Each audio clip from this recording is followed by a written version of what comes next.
What's up, and welcome to Under the Hood with Jonathan Hood, the podcast right here, wherever you get your podcast, and on YouTube and everywhere else. I'm Jay Hood. Thank you so much for checking in with us. Special guest star CJ Taylor from the CTJReport.net, a frequent contributor on the show as always, my friend. Hope that you haven't had a great weekend. Thanks for coming on the show. Thank you, sir, as always, for having me. It's hot. It is hot, but it was cold 3 weeks ago. It was Well, or chilly, right? yeah, So it was chilly. So you know what? I got no complaints. I got no zero, complaints. It zero. If it's is, 95 degrees and everybody's sweating, I'll take it because 3 weeks yeah, ago, we all had on winter coats and the heat was still on. it is hotter than under grandmama's house coat right now. It's that hot. Yeah, If you ever had a grandmother that's walked around all day with a house coat, it usually was hot underneath there. That is yeah, for sure. yeah. Leave your comments in the chat as we have our conversation about the NBA Finals and other things right here on Under the Hood. Let's start off first, though. CJ, let's talk about Oklahoma City winning the championship last night, winning the NBA championship. So, how you think Josh Giddey feeling? Mm. Why do you think Right. the former Thunder player now with this moribund Bulls team? How do you think he's feeling without a championship? Yeah, he's got to be like punching the air in his house because a couple of years ago, he had the opportunity to really be with a team that everyone knew was on the come up. You saw how Sam Presti and that OKC organization was building that team, from the ground up. And if you're an NBA executive, that's how you want to do it. They really tore the thing right down to the studs and made some shrewd moves. And here we are today. There they are as the NBA champs. It all starts with stockpiling draft capital. You get Shai Gilgeous-Alexander. You bring in an Alex Caruso. Veteran players that can help this young team. You really don't realize how young this team really is. When you talk about Shai Gilgeous is what, 25, Mm-hmm. 25, 26 years old. Hardenstein's young. Chet Holmgren's young. Jalen Williams is young. This is a young team. And if you can keep that core together and just continue to like sprinkle veteran pieces in to, help them, along the way. Remember 2 years ago, we were talking about the Denver Nuggets as possibly that next team that was going to, put a run together of, 2 and 3 championships in like 4 or 5 years. Yeah. It could be OKC now. It very well could be. I just want to give them their flowers because when you see this Thunder team, I think it's the youngest team to win a championship in about 30 plus years. So when you Hmm. talk about their age, there's no question about it that they are a special group led by SGA. And I just want to say that if you love basketball, then the series was for you because obviously at the end with the injury to Halliburton, I mean, everybody, even Thunder fans are like, oh my God, Yeah. we can't play him straight up because Halliburton's hurt. But I think that for me, CJ, this whole thing was about whether or not you love basketball or not, because there are different type of basketball fans. There's ones that's just here for the transactions. They're Hmm. just here for the Instagram and the drama. They're just here to find out, the arguments on who's the GOAT, who's not the GOAT. What's up with LeBron? What's up with James Harden? What's up with Kevin Durant? Hmm. And for me, like I'm all encompassing. I'm here for all of it. But Hmm. mostly, I think that you and I got into watching basketball and playing basketball because of the game. And because this whole series was bereft of drama, I think that if you love basketball, you liked what you saw in the finals. Oh, absolutely.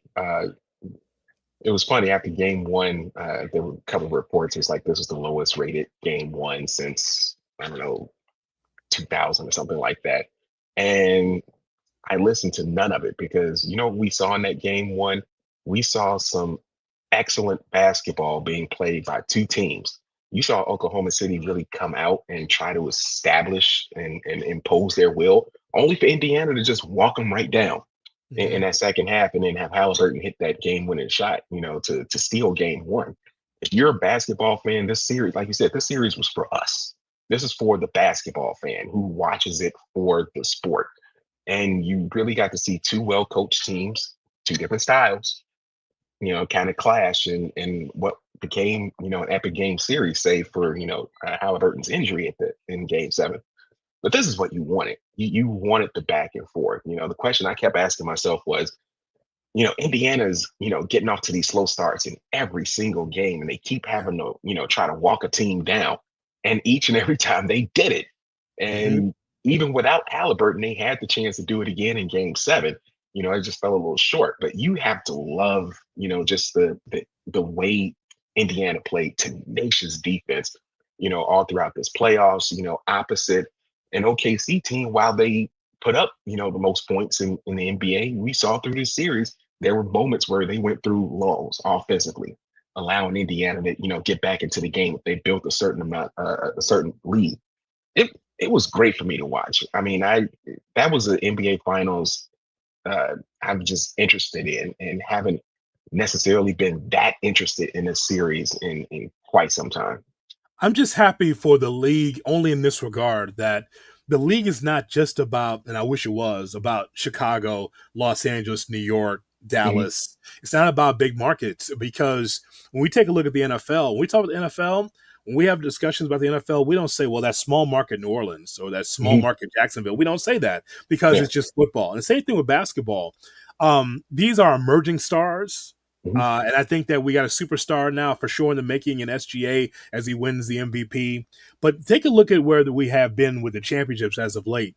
Oklahoma City wins the championship with SGA and the others, and they do a terrific job. I'll tell you how average to above average they were and still won the championship. I got some stats that's going to blow your mind. So Okay. then you got Jokic in Denver. And Hmm. again, another market where it's like, oh, never thought we'd see Denver win a championship. Jokic is that dude. He is a Yeah. tremendous player. You can make that argument about him being the best player in the league. I know people don't like that because he's not American or because Hmm. he's not in controversy or he doesn't have a shorty on his arm when he goes to the club. He's not that guy. Right. He's got his brothers when he goes to the club. He's got his teammates when he Well, goes to the club, but he dances yeah. on tables. Yeah. But there's no controversy. Same thing with Giannis in Milwaukee, right? Hmm. Another market. Milwaukee Bucks win a championship. Giannis and that team was able to come through winning a championship. The Celtics add to their legacy. Everyone Hmm. thought that Brown and Tatum could not play together. They win a championship together. So this whole finals was not about LeBron. It wasn't about Durant. It wasn't about Westbrook. It wasn't about Harden. It wasn't about Paul George. It wasn't about any of that. It was just about basketball and what the next level of basketball can look like. Yeah. I mean, with this finals, you're kind of looking at who's the next face. LeBron is at the end, Steph's at the end. Durant, he's now with Houston, is nearing the end. Yeah. Uh, Giannis, probably has got a couple more peak years left, for him before he starts that downward slide. You're looking when you talk about SGA, you're looking at the possible next face of the league. Tyrese Halliburton elevated his star power, throughout this entire playoff run. Really became a player that you kind of looked at as, a good player, above, very much above average player, but didn't necessarily know if he was of that superstar caliber. You saw that from Tyrese Halliburton in this playoff run, and then just the run that SGA went on in this playoff series, this whole playoff run. I don't know how many games he had over 30. I think the most since I think it was Jordan Hmm. with the most 30-point playoff games. Just really dominant. From his position, and he's not the two guard that you are used to seeing and knowing, just kind of bigger in stature. He's not 6'6", 220 like Michael was, 6'6", 210, 215 like Kobe was. He's kind of a smaller dude in terms of stature, but the way he was just able to elevate his team to 68 wins during the regular season, and just a gritty playoff run, through some real competition. Denver gave them everything they wanted and then some, and he was able to pull them out against that series, then able to, blow past a young Minnesota Timberwolves team, where everyone was pretty much getting ready to anoint uh, Ant-Man as that dude. And don't get me wrong, he's still going to be that dude. But SGA has something to say about that. I want to give Oklahoma City all the flowers. I'm going to give you some numbers though that's going to surprise you, Right? CJ, about the Oklahoma City Thunder. So, and I'll this really will accentuate what this team is all about on one end of the floor. So the Thunder finished the playoffs 11th in rebounding rate, Hmm. 12th in defensive rebounding rate. They were 11th in assist percentage, 13th out of 16 teams from three, Mm. and 9 games under, let's see, 9 games that they played was under 31% from three, and they fouled a ton. But they won a championship because they guard your ass. That's what happened, right? And I Yeah. know those numbers sound ugly, right? It's like, oh, Yeah. how are you 13th out of 16 teams from three, and 9 games under 31% from three, the 11th in assist percentage? Because SGA controls the game by going downhill and getting to the foul line. That's one. But the other Hmm. thing too is even in Game 7, it really showed the story of how good they are defensively. Where Hmm. when Halliburton goes out, here comes TJ McConnell's like, don't worry, guys, I got it. And people all look at those numbers, right? Like 13, 16 points, whatever he scored, like, Yeah. oh, he's taking over. But he turned the ball over a ton also. Hmm. I think he had like something like, 8, 9 turnovers or something along those lines and just did not handle the ball well because of the pressure of the Thunder. What we saw is not the usual regular season game from just any team. It's not like that the Thunder picked you up at 94 feet, but they did not make it easy for you to just come across the timeline and just set up your offense. So I'll just give them that kind of credit. They were able to turn over the Pacers and they won the ball game. So again, when people say, "Well, the Thunder is a forgettable team," no, they earned their way to a championship because of basketball. Another reason why people like Gilbert Arenas in particular don't understand is because they just play ball. They had Hmm. SGA. They have two of everything. I've been saying this for a while now. Like you have Caruso and Lou Dort, right? Hmm. You have a number of guys that can make a difference for this team. You got two bigs, Hmm. right? You got Chet Holmgren and you've got Hartenstein. So Yeah. I just think that Mark Daignault and that team put together something pretty special. And the multiplicity of the talent that they have told the story in the finals. Yeah. That's exactly right. Those two 7-footers in there, as you watch that whole playoff run that they went through, they controlled the paint inside.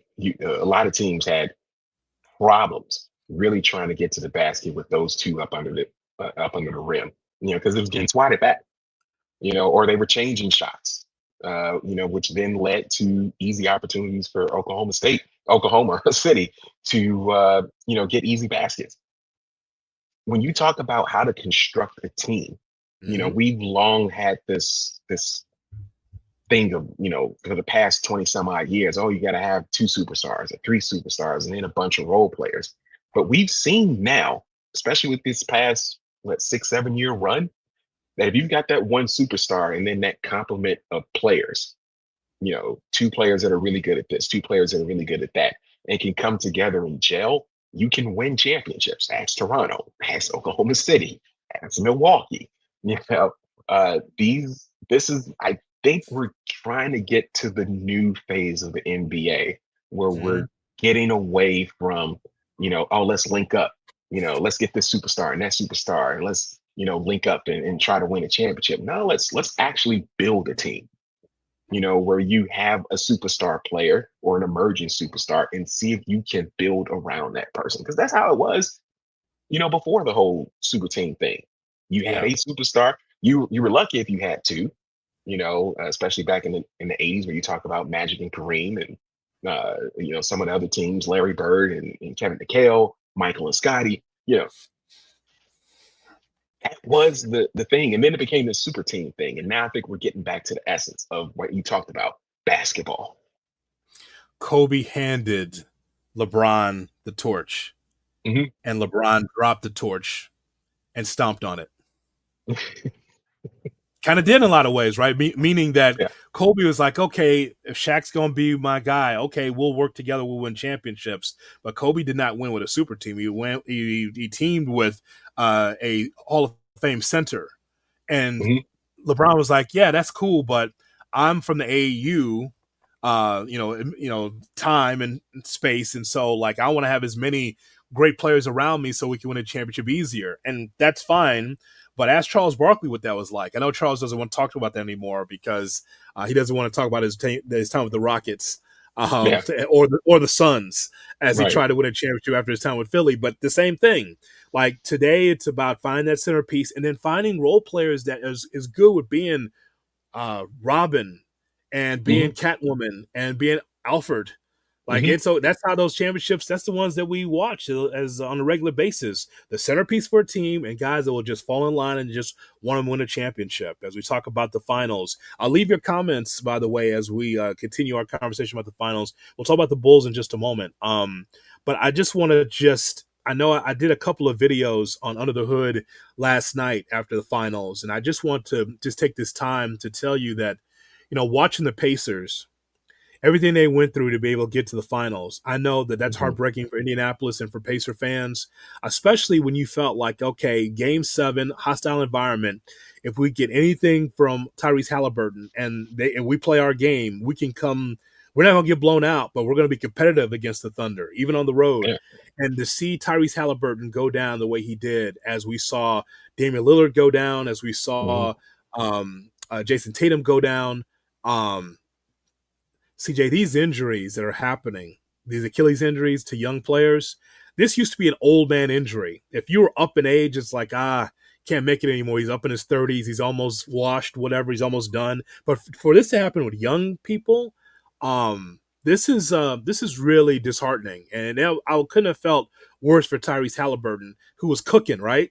And Oh yeah. then the injury happens. It's kind of like, and now this is not, oh, we won't see him next year. We will not see him next year and into the following year also, because this is somewhere, depending on his how fast he can get to this, 16 to 18 months. This Hmm. is very difficult for the Pacers and for Halliburton. I really felt bad for the young man. Yeah, I did too. I when I saw it happen, I was just like, oh no, no, not like this, not like this. Yeah. You don't want such a great series to end on such a sour note. But it was interesting. I was listening to, I think it was Jay Williams this morning. He had pointed that same thing out. You know, Halliburton, um, and a couple other players that have had young players. You know, players under 30 with these Achilles injuries, Mhm. and it makes you start to wonder just the style of play that's going on now, where it's so up and down now. It's, you know, so dependent on really just, you know, getting in transition, finding 3-point shots. You know, it's the scoring obviously is elevated from when it was, you know, 15, 20 years ago. But you also have to wonder if that, you know, type of wear and tear on your body, even if you're that young and you continue to play that style of basketball, you know, if that's just going to, you know, have that effect, you know. Yeah, yeah, Dame's, you know, kind of getting up there in age, but you know, Jason Tatum's still, you know, really in the prime of his career. So Yeah. you just hate to see those injuries like that. You also wonder if the league is going to take a look at this and see, you know, if there are ways, not necessarily to slow the game down, but to, you know, try to, you know, put more emphasis on, hey, let's bring back some of the post game, you know, the game Yeah. near the rim. You know, it doesn't always either have to be, you know, 3-point shots or fast breaks. You know, one of the things I always loved about DeMar DeRozan's game Yeah. was he was just a mid-range killer, you know, and can get a basket anywhere, you know, from 16 to 18 feet. You miss that type of game where you knew where he was going. You just have to be able to stop it. And I wonder if we could, you know, kind of get back to that, just have kind of a mix of the two. Yeah, the under the rim game that we saw a lot. We just Mhm. don't see it. And but also what's bizarre about this is CJ is that a lot of these guys have time off. They get these games off, and they don't play a lot of back to back games. I think it's more prevalent now that we have more players taking time to rest their bodies, and then they get into this situation where there's no time off in the playoffs. You got to play, and then you see these injuries. It's crazy. Also, it's Damian Lillard, Jason Tatum, and Tyrese Halliburton all wear number 0, and they all had the same injury. It's freaky, man. It's freaky. That was wild. That was wild. I probably wouldn't want to wear their number 0. You know? I feel bad for him. And what happened with Tyrese Halliburton relates to the Bulls and the rest of the East, and we'll talk about that in just a moment. But you know what I've got cooking here, right? I've got something I got to tell the audience. And again, please leave your comments. We love to get your thoughts about the finals. And again, just horrific injury to the point where I'm watching the game. I'm thinking about Tyrese Halliburton. And then when we found the report from his dad, he tells Lisa Mm, Salters, yes, an Achilles. I go, yeah, okay. Let me get it. Let me hear this from a source because I wasn't sure. yeah. We knew he wasn't coming back, but they said Achilles, and that was my first thought. But just like the fan of me is like, okay, let's get the official report more so than his dad because I Hmm. don't know what his dad's probably freaking out, and his family was too because his son is in pain. Wasn't really Yeah. sure if it was until we got the official word. I'm like, oh man. So Yeah. how did that moment take you though? Because I'm thinking, okay, is it an Achilles? Is it not? We just knew he wasn't coming back in the game. Yeah. I when he first went down and he was just like immediately like sobbing, just like, no, no, no. And Yeah, I'm thinking, all right, well, did his hamstring, bust or something like that? Are we gonna see him back? And when he saw him get helped off the court, I was like, yeah, that's not good. He's probably not gonna be back for this game. And you're just kind of waiting and waiting to see, are we gonna get some positive news, about Halliburton? And yeah, it just never came to be. And your heart, just kind of sinks because again, he had such a star-making playoff run, and not just in the finals. You talk about that Knicks series where he became Reggie Miller, 2.0, yeah. and probably now the second most hated man, the third most hated man in New York behind Jordan and Reggie Miller is Yeah. Tyrese Halliburton. Yeah, I felt bad for him because and I know Thunder fans, I mean, they were into it, but even them, they're like, he goes down. And so if you're the Pacers, there's two different ways to look at it, CJ. It's like, hey, we're gonna rally around Tyrese, we're gonna win this thing on the road, Mhm. or feel bad for Tyrese Halliburton, your teammates down, he's on crutches. They go back and see him, and I'm sure for that team it was devastating to see their teammate like that. I don't know how far in advance that players think, but if you're one of the players, you're thinking, well, he ain't playing this game. We ain't gonna see him next year either. So again, it affects people differently, and obviously the Pacers they had to lead at halftime, and then Mhm. the Thunder just poured it on. Okay, so I got a present for someone that you love, CJ. Got Okay. a present for someone and for our viewers and our listeners on the podcast for Under the Hood. If you're just joining us, thank you so much. Make sure that you subscribe to Under the Hood with Jonathan Hood on my YouTube and also the podcast. Some things we don't get to talk about on Cap and J Hood, we run out of time. So this is why this is the overflow, as they say in the church, of things that we don't get to. So there's always this. Oh yes. Have you heard about the female lawnmower 4.0? Have you heard about this, sir? No, I have not. Okay, well, let me tell you that. Support for Under the Hood with Jonathan Hood, brought to you by Manscaped, who is the best in below the waist grooming and hygiene. Ladies, listen up. Manscaped offers precision engineering tools for you and your man's jewels. For any women out there that have come across a hairy bush, now you're in luck with Manscaped. It's the best men's below the waist grooming, and they've just launched their 4.0 lawnmower. Yes, the 4.0. So apparently, CJ, this is not just for men; it's for women as well. This Manscaped.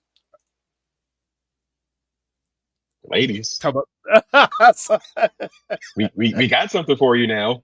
so if you're looking to purchase the perfect gift for him or for you, Manscaped is the goodbye hairy and hello clean. Yes, Manscaped. The sleek, well-designed, and optimized trimmer is the best thing on the market for a clean shave as it's waterproof and you can trim in the shower. So here's what you want to do. You want to be able to get 20% off of Manscaped by putting the promo code HOOD. When you go to manscaped.com, put in the promo code HOOD, and you get 20% off of Manscaped. And again, this is why it's great, man. I mean, waterproof, reduces odor, apparently, and also reduces the risk of grooming accidents. Yes, Manscaped. It's not a rib. Manscaped.com for apparently men and women as well. The 4.0 is available. Use the promo code HOOD and get 20% off. How about All about equality. We should all, we should all. that? That should be in the read too. Yes, Yeah, it's about grooming equality. That's that's right. right. We shall overcome that hairy bush. Uh, so if you're at the barbershop and you're talking about the finals, what do you think the conversation is? Usually this devolves into the Bulls and the Lakers and Yeah. LeBron and Kobe and Shaq, right?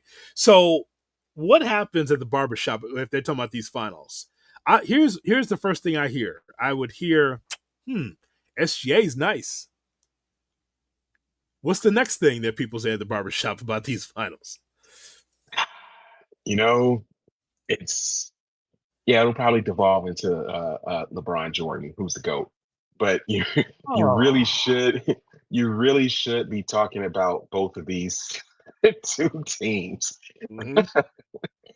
because you know they really put on a show in this NBA Finals. And I'm going to keep talking about Tyrese Halliburton because you got to give him his flowers too for the work that he put in this playoff run up until his unfortunate injury.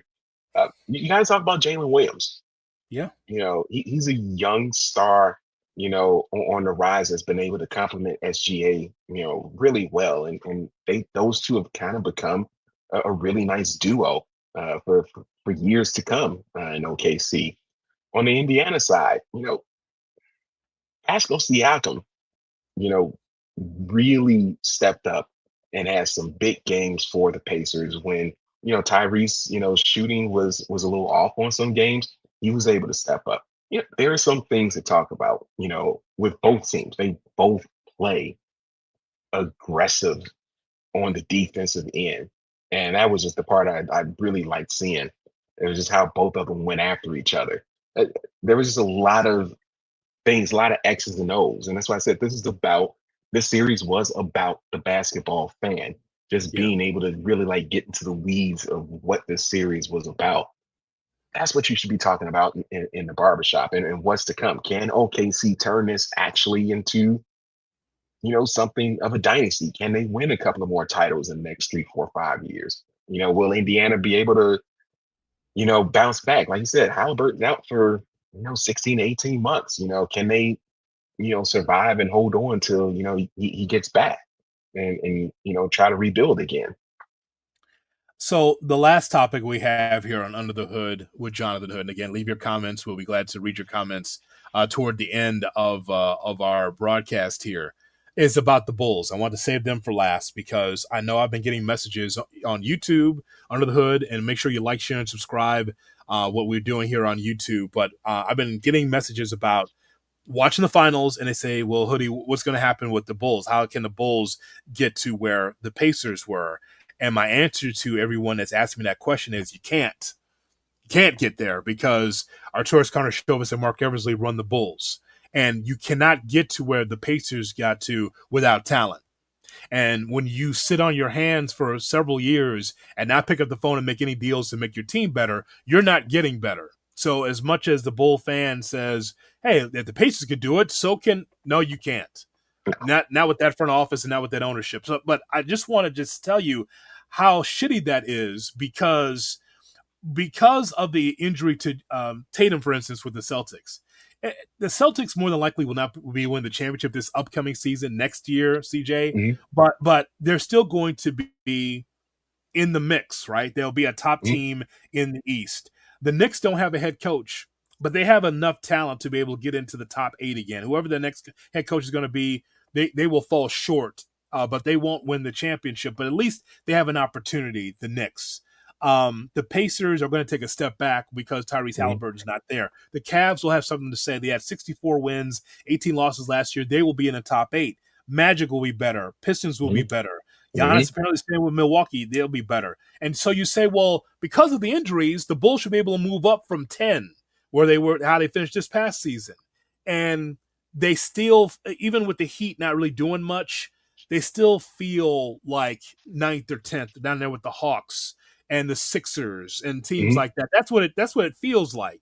And that's the thing that's unfortunate because you look at this team, think about what we just saw in the finals and compare that to the Bulls roster. Hmm. It's not even close, and that's the problem. That is the problem. And this is what happens when you have a front office that is inept and just completely ignorant on how to rebuild a roster. Why do we still have Vooch? Why? Uh, you could have traded Vooch a couple of years ago, 3 years ago. Mhm. You waited till forever to finally get rid of DeRozan and Zach Levine. And the thing is, you're not getting back considerable enough talent to be able to say, okay, we got rid of Zach, we got rid of DeMar. We've got these little pieces here and there in place that we can start to build from. They're going to be the 9 or 10 seed again, even with this core of Kobe White and Josh Giddey, Io DeSumo. I mean, they got some guys. They got some guys that'll make it entertaining, from a night to night basis. But they're not going anywhere with that. When they run up against a Boston, even without Tatum, they're gonna have problems. They can't beat Cleveland. I don't think they're better than Orlando, as you said. Yeah, Indiana takes a step back. New York's still there. When you start looking at the East, even as it's situated right now, who can you say the Bulls could beat leapfrog and get into that top six where you're guaranteed a playoff position? You can't, because they it's just kind of a mix of just players that can do one thing or the other thing, but there's nothing that's gelling. There's nothing that can say, oh, we can really build upon this. Yeah, I like Kobe White, love Kobe White. You really honestly gonna build a team around Kobe White? Right, right. He's a top 30 player, but he's 30. That's the Yeah. thing. Like you're right at 30. That's the issue. I I listen, this Bulls team with Giddy and Lonzo Ball if he's healthy and Kobe White. And I like Buzelis like the next guy. I think Buzelis Mhm. is a nice piece for the Bulls. I think I like Yeah. the chip on his shoulder. I think he played well this past season. Patrick Williams, Io, Dalen Terry. You don't have enough to be able to have a Cinderella story like the Indiana Pacers. And by the way, it's not even Cinderella because they built it to last. They just Hmm. fell short in Game 7 of the NBA Finals, and now they're going to be tumbling backwards as a team because Tyrese Halliburton's gone because of injury. But it's a shame. It's too bad that you and I cannot have a podcast and say, well, because certain players are out for their team because of devastating injuries, now that means the Bulls will be able to take a step up. Bulls play hard, but Hmm. here's what I'm tired of. Tired of just talking about a try hard Bulls team. At some point, talent and skill has to take over. And you can't do that without players. I mean, like the Sixers are not just going to sit there and be in 30th place. They'll have something to say here when the season next season's over. The Magic's going to get better. Pistons going to get Hmm. better. The Hmm. Knicks, the Cavaliers, these teams will be Hmm. better, and the Bulls to me are just going to be running in place. There's going to be other teams that's at the bottom that's going to try to make their way up. Like Brooklyn, or the Atlanta Hawks, Raptors. They're going to try to make their way up through the draft, through free agency, and the Bulls. I cannot depend on them to be a team that's going to fight. The other thing is, CJ, is that I can't confirm the report, and I think we might know here right up to the draft that's going to take place this week. It's weird. Like we got the finals and then we got the draft on Wednesday. Yeah. We're going to find out whether or not AK and Eversley was if they've been extended because we keep hearing that. I don't know if that's the case, but if that is the case, that's not good either. That Michael Reinsdorf says, you know what, this mediocre is good enough. You can continue to work here. That's crazy to me. It's uh, it's unthinkable that you could have this type of a front office that has done absolutely nothing since their playoff mini run back in 2021, when at one point they did have the best record in the East before the injuries and everything else happened. They did nothing to build upon that. They kept saying, "Hey, let's stay pat. We'll get these players back. Everybody's going to jail," and we got nothing. We got 3 straight years of one game in the play-in. What are we doing here? And why would you extend AK and Mark Eversley again when they have shown you year after year after year that they are not interested at all in really pulling any type of a trigger to make a trade of some sort? To If you swing and miss, you just swing and miss. But give me something, do something, to show the fans that you're interested in, I don't know, winning and not just existing. And I think that's probably the most frustrating part right now, being a Bulls fan. We've actually watched Detroit now lap us. We made jokes about the Pistons, 3, 4 years ago, being the worst team, one of the worst teams in the league, and now they're gonna be a solid playoff team come next year. Meanwhile, the Bulls are still gonna be fighting for the 9 or 10 spot.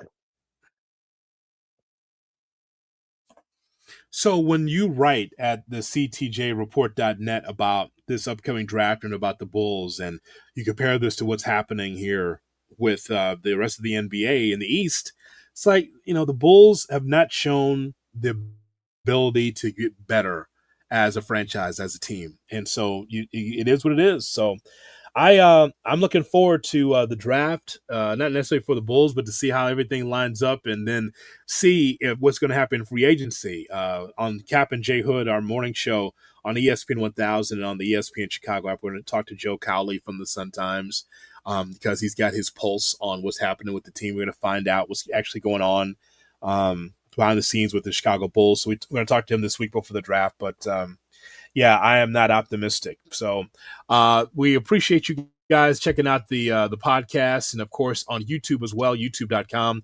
Look for Under the Hood with Jonathan Hood. Please like, share, and subscribe. What we're doing here, we are growing this YouTube, and I appreciate it as well. Just certain things that overflow on the radio show that we don't get a chance to talk about all the time because we run out of time. So that's why we have this. So that's why we have an opportunity to talk about this. We didn't do. There's a lot of other things. We'll stop here because, hey man, I heard the doorbell. Manscaped is outside waiting. Just so you know, the package of Manscaped is waiting to say CJ. So I gotta go and get that package because I know that you want that. I know that it's going to be a gift. Oh yeah. I like to know. I like to know how the missus will like it when you just hand her that box of the Manscaped 4.0. The lawnmower is waiting for Manscaped. If I show up at your door, just know that it didn't go well. If I see the suitcase on the ground, Yeah. that means that you're going to have to come inside. It's okay. Yeah. You're more than welcome to stay. Tell people about the ctjreport.net. Yeah, so I just talked about the NBA Finals, the whole LeBron ring culture thing, as well as just getting into some WNBA talk, specifically about Caitlin Williams, and then a little Caitlin Clark, and then also about the Chicago Sky and just whatever it is that they're doing in there, and also some WWE talk for all the wrestling fans out there. That's right. You're right. You can catch me on Busted Open on Sundays on SiriusXM Fight Nation Channel 156 and the SiriusXM app. And, of course, Good Karma Wrestling. It's over my shoulder here. Where is it? It's over here. Good Karma Wrestling is over my shoulder. We do every Thursday on YouTube. So, as always, CJ, we appreciate it. I hope that we can talk more about, what's happening with the Bulls. Looking forward to the training camps opening for the Bears, and also that aforementioned Chicago Sky. We're going to hold off that conversation, but you and I need to discuss this because there needs to be some changes over there. If the WNBA wants to be covered equally, we'll cover them. We'll cover them, absolutely, especially if it's not going well. We'll be glad to talk about the Chicago Sky, the once great Chicago Sky, that's for sure. Yeah. They're probably as always, not appreciate you coming on. And again, everybody, check me out every morning. Yeah, no, they will not like what we got to say about they're not going to like it at all. Sure. So at all. Hey, make sure you. No, they're not. No, I have a special yellow pad page for them, but we'll wait. You and I will discuss this at another time because I want to see the next few games for them. see how this is going to fare. Mhm. So for CJ Taylor, it's Jay Hood. Thanks so much for checking out Under the Hood with Jonathan Hood. Again, like, share, and subscribe it. We do here on YouTube and wherever you get your podcasts. Look for me, Under the Hood with Jonathan Hood. So long, everybody.